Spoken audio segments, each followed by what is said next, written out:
Life had its own simple way for me. My name is Julie, and at 35, you would find me in the local library. It wasn't exciting, but it was my place. The books were my friends, and the dusty shelves were where I felt at home. I liked staying out of the spotlight and being in the background. I lived in a small town where everyone knew each other's business. My days were mostly the same: wake up, go to work, and then back to my small apartment. It was filled with used furniture and lots of books. I didn't really go out much, and that was okay with me, or at least that's what I told myself. Then Jack walked into my life. It was a day like any other. He wanted a book, something different, he said. He had a friendly smile and a warm voice that felt like sunshine on a cloudy day. "Hey, could you help me find a book? I'm feeling adventurous," he said, smiling with his eyes. "Sure, what type of book are you looking for?" I asked, adjusting my glasses and trying not to stare at him too much. "I don't know, surprise me," he answered, smiling in a way that showed he liked this small challenge. That was the start of everything. We began talking more and more. At first, it was about books, but then we started talking about our lives. Jack was different. He really listened, making me feel heard for the first time in a while. One day, he came in with a determined look. "You know, Julie, you're the most interesting person I've met here." "Why do you hide in here all day?" he asked, leaning on the counter with a playful look in his eyes. I laughed, a sound that felt odd to me. "Where else would I go? This town isn't exactly full of excitement," I said. Jack quickly replied, "Maybe you just need someone to explore it with. How about dinner tonight, my treat?" I hesitated, not used to this kind of attention. "I don't know, Jack." "Come on, what's the worst that could happen? You spend an evening out with a guy who enjoys your book recommendations. Plus, I promise to make it worth your while. You can show me this hidden gem of a town," he encouraged, his confidence catching. Against my better judgment, I agreed. "Okay, sure, but no fancy places. I don't like all that fuss," I said. Jack smiled brightly. "I'll pick you up at 9. Wear something comfortable." That night changed everything. Jack showed me parts of the town I'd never noticed, even though I've lived here all my life. He made me laugh, a real, deep laugh that I didn't know I could. He listened to my stories, my dreams, and my fears, never making me feel unimportant. As we walked back to my apartment, he stopped and looked at me seriously. "Julie, I know we've only just met, but there's something about you. You're genuine, and in a world full of fakes, that's rare." I didn't know what to say. No one had ever spoken to me like that before. "Jack, he cut me off, gently placing a finger on my lips. "You don't have to say anything. Just know that I see you, Julie. I see who you are, and I like what I see." Jack was always the best part of my day, making everything brighter with his care. He made me feel seen, calling me beautiful, kind, and smart things I hardly believed about myself. His warmth made the idea of forever not just possible, but desirable. When he proposed, it felt like a dream. "Marry me, Julie. I can't imagine my life without you," he said, his eyes sincere. I didn't hesitate. "Yes," I said, feeling excited and a bit shocked. But before we got caught up in wedding planning, there was one important step: we had to meet his parents. Jack had warned me, "My folks have high standards for who I bring home, but don't worry. They're going to love you once they see how amazing you are." Though his words were meant to comfort me, my nerves were still there. I was very nervous before meeting Jack's parents. I searched my closet for something simple but nice to wear, but it felt like a difficult task. Jack, on the other hand, was completely relaxed.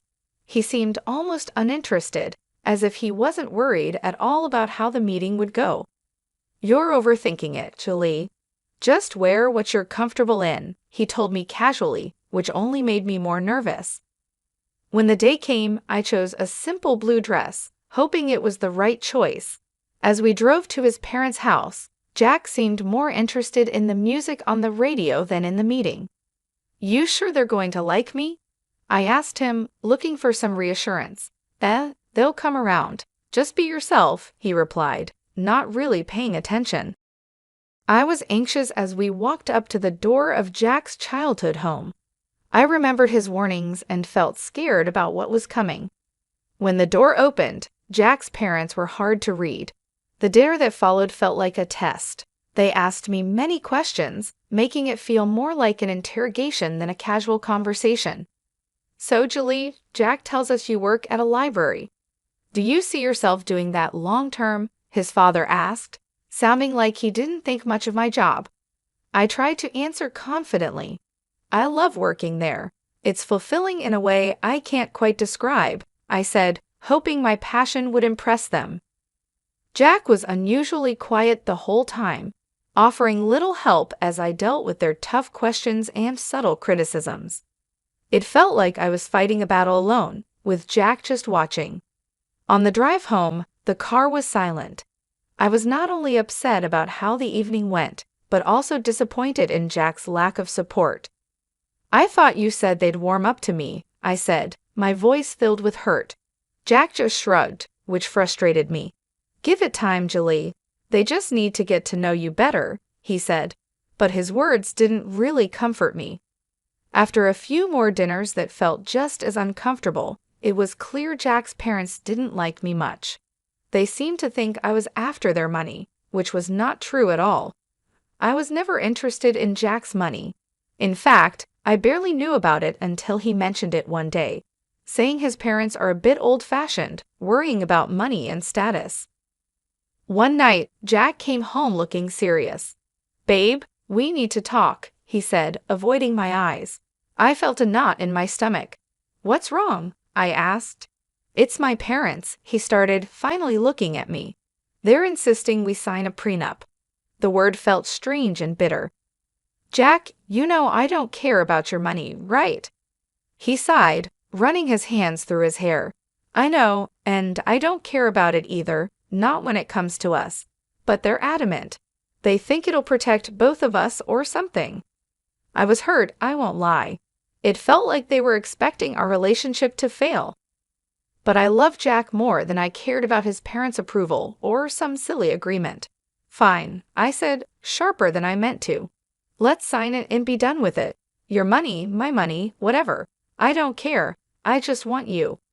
Jack looked relieved, and part of me hated that he felt that way. Thank you, babe. I hate this as much as you do.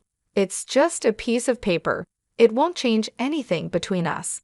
So we signed the thing. Some lawyer his parents knew drew it up, making sure neither of us could touch the other's stuff if things went bad. It felt like signing a declaration of distrust before we even began, but I pushed those thoughts away. I was in love, and love was supposed to conquer all, right? Our wedding was simple, just how I wanted it, just a few close friends, an intimate ceremony, and the promise of forever. I moved into Jack's place shortly after. It was a nice house, nothing too fancy, but it felt a world away from my old apartment. Jack's parents lived nearby, which meant surprise visits that seemed more like inspections. Life with Jack started like a fairy tale, but it didn't take long for the shine to wear off, showing the harsh reality underneath. The change didn't happen overnight, but the signs slowly crept in, eroding what we had built. His mother, Megan, was the first crack in our perfect picture. She dropped by unannounced, scanning the house as if taking inventory. Remember, this is Jack's house. Everything here is his, she reminded me. I kept my cool, replying, I'm all aware, Megan. I'm not here for your son's things. I love him, I said, but she just scoffed. Love doesn't pay the bills, dear. Just remember, if you ever leave, you leave with what you came with, nothing.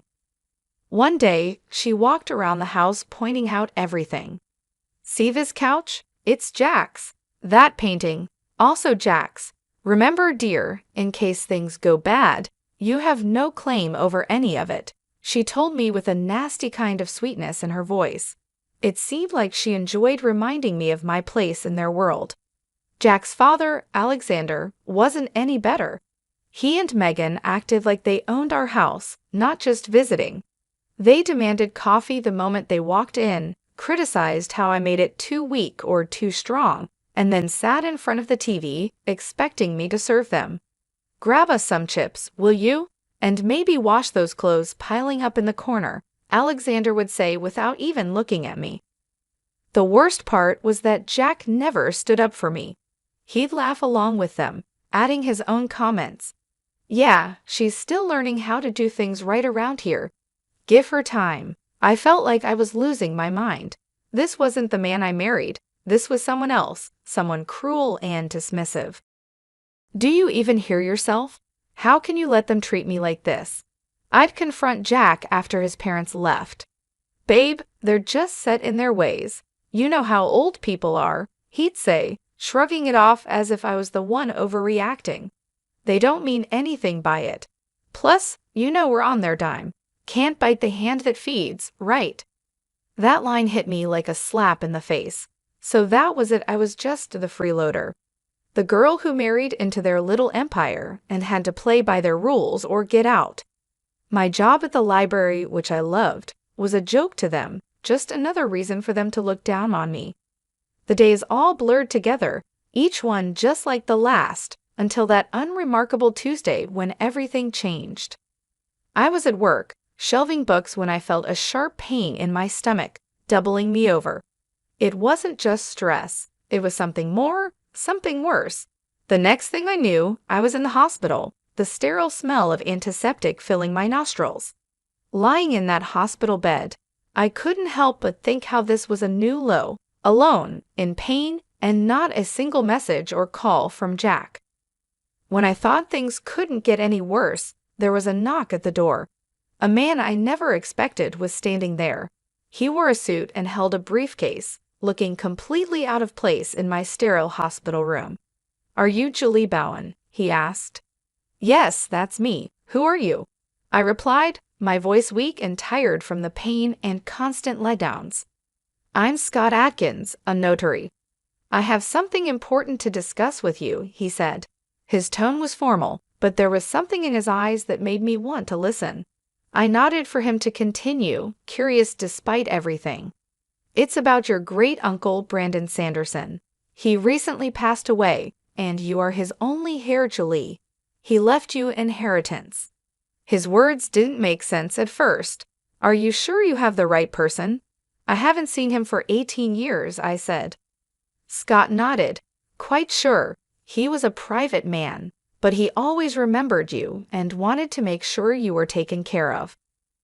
Lying in the hospital bed, feeling a mix of confusion and excitement, I watched as the notary got ready to explain my great-uncle's will.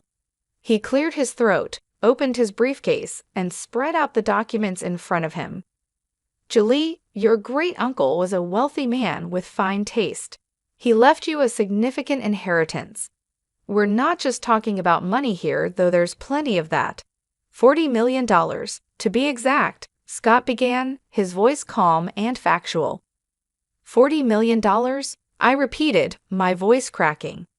"That's right," he continued, unfazed by my shock. "But there's more.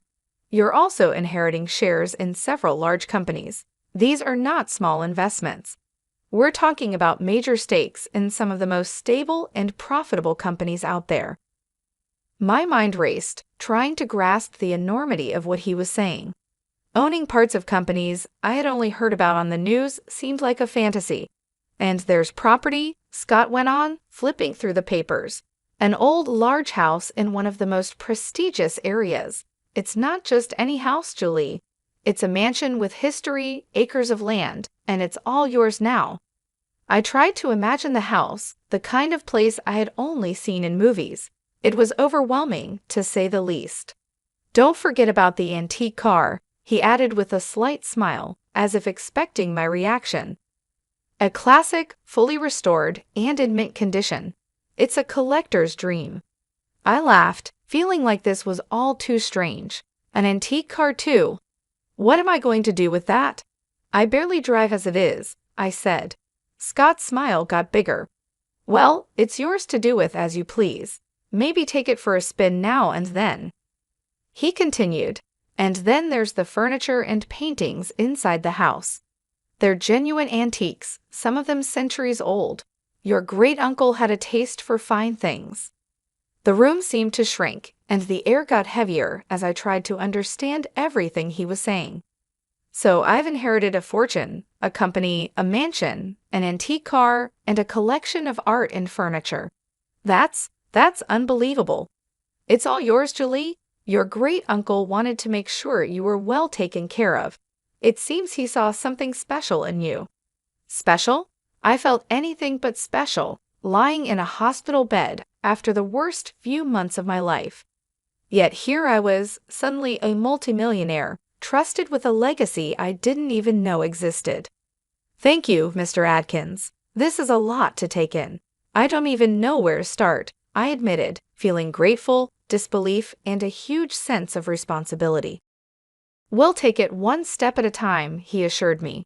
I'm here to help you through the whole process. Just then, my phone buzzed. It was Jack calling for the first time in days. Ignoring it, I turned back to Scott. What happens now?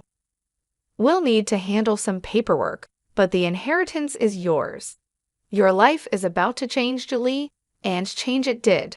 After the unexpected windfall, Jack and his folks seemed to change their attitude. Their daily hospital visits felt like scenes from a cheesy movie. Jack, who hadn't bothered to check on me before, was now constantly by my side, fussing over my blanket with a worried look. "How are you feeling today, love?" he'd ask, his voice dripping with sweetness that didn't reach his eyes. His mother, Megan, was even more over the top, if possible. "Darling, I'm going to cook your favorite lasagna when you get back home. Just you wait," she said, her smile wide but not quite genuine. It was all too much, too sudden.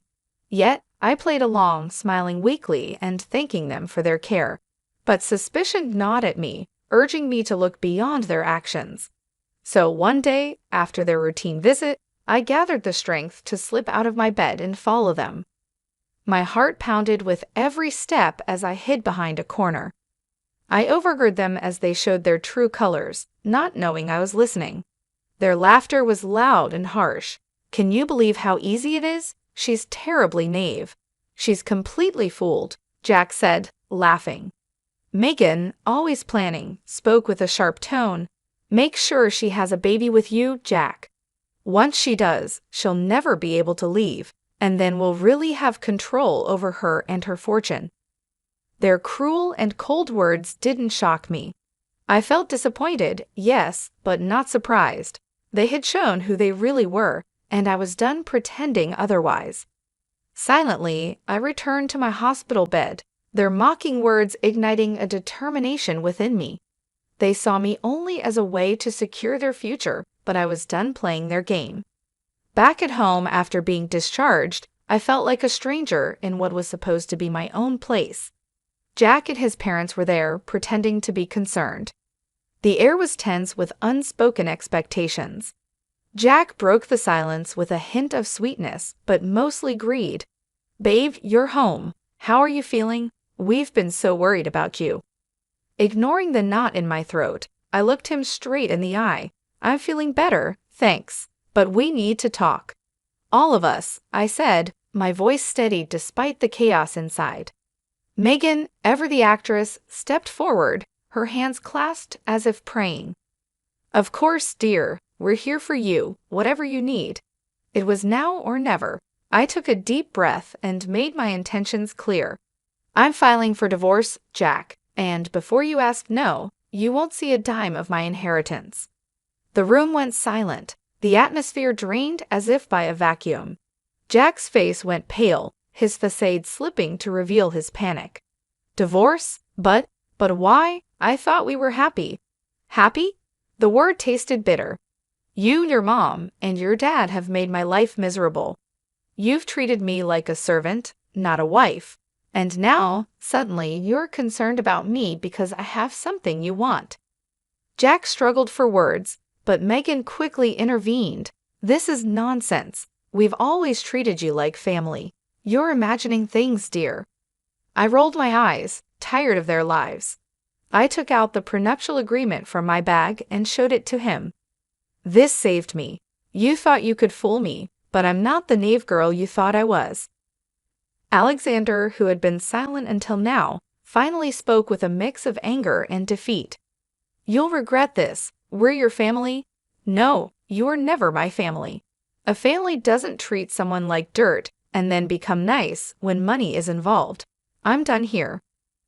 Moving into my own small and cozy apartment was a breath of fresh air I desperately needed. It wasn't just a new place to live.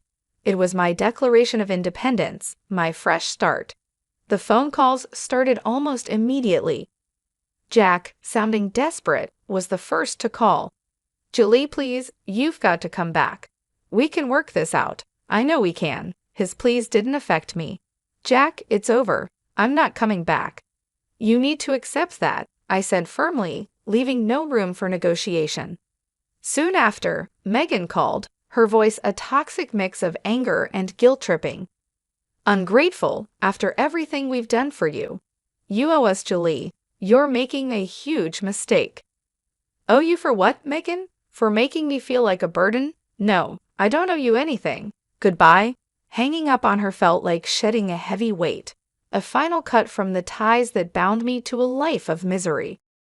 The divorce was a relief, a clean break from a past that had threatened to consume me. Through friends, I heard about the fallout between Jack and his parents. Ironically, the prenuptial agreement they had insisted on was now the source of their family strife.